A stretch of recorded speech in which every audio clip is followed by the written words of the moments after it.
कधी इंस्टाग्राम उघडून अचानक मन जड झालंय का? कोणी ट्रॅव्हल करताना दिसतं, कोणी सक्सेस सेलिब्रेट करतं, कोणी परफेक्ट लाईफ जगतं, आणि आपण आपल्या आयुष्याकडे पाहतो आणि नकळत एक विचार येतो, मी मागे पडलोय का? आज आपण बोलणार आहोत कंपॅरिझन ट्रॅप बद्दल, आणि गीता आपल्याला या सापळ्यातून शांतपणे बाहेर कसं काढते ते समजून घेणार आहोत.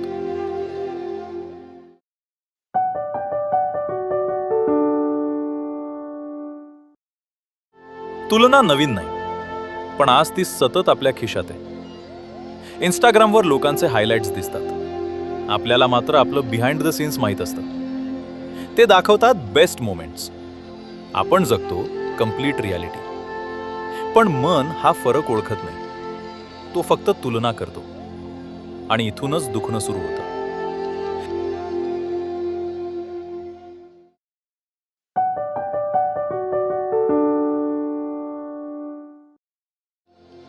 आपण म्हणतो तो पुढे गेला, ती जास्त सक्सेसफुल आहे. पण खरं दुखावलं काय?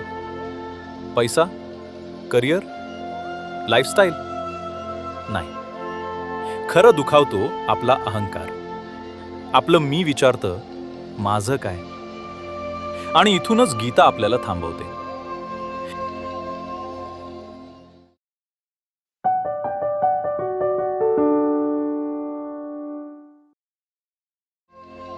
गीता एक खूप साधं पण खोल सत्य सांगते.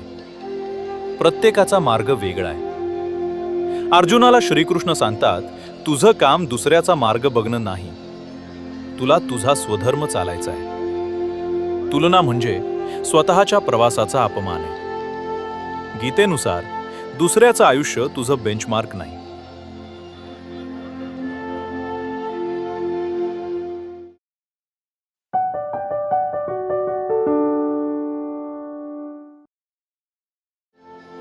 इंस्टाग्राम एक गोष्ट खूप चांगली करतो, तो इल्युजन क्रिएट करतो. तो सांगतो सगळे खुश आहेत, पण गीता सांगते दिसणं आणि असणं या दोन गोष्टी वेगळ्या असतात. जे लोक हॅपी दिसतात तेही संघर्ष करत असतात. पण कंपॅरिझन करताना आपण हे विसरतो आणि स्वतःलाच कमी समजू लागतो.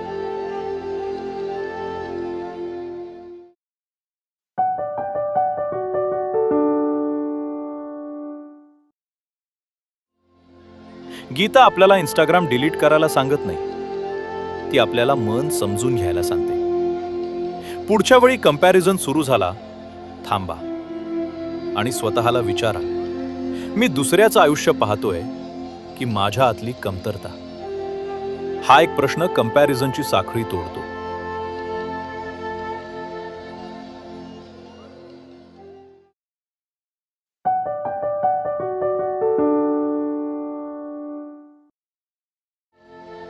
गीतेनुसार तुझी किंमत लाईक्स, व्ह्यूज, सक्सेस यावर ठरत नाही. तू किती जागरूक आहेस, किती प्रामाणिक आहेस, किती कर्माशी जोडलेला आहेस यावर ती ठरते. जेव्हा मन हे समजतं, तेव्हा कंपॅरिझन आपोआप कमी होतो. इंस्टाग्राम प्रॉब्लेम नाही, प्रॉब्लेम आहे आपण स्वतःशी कसं वागतो. गीता आपल्याला सांगते, तुला दुसऱ्यासारखं व्हायचं नाही, तुला फक्त तू कोण आहेस हे विसरायचं नाही. जर तुम्हाला भगवद्गीतेचं हे ज्ञान मराठीमध्ये शांतपणे समजून घ्यायचं असेल, भगवद्गीता शॉर्ट्स सबस्क्राईब करा. जय श्री कृष्ण.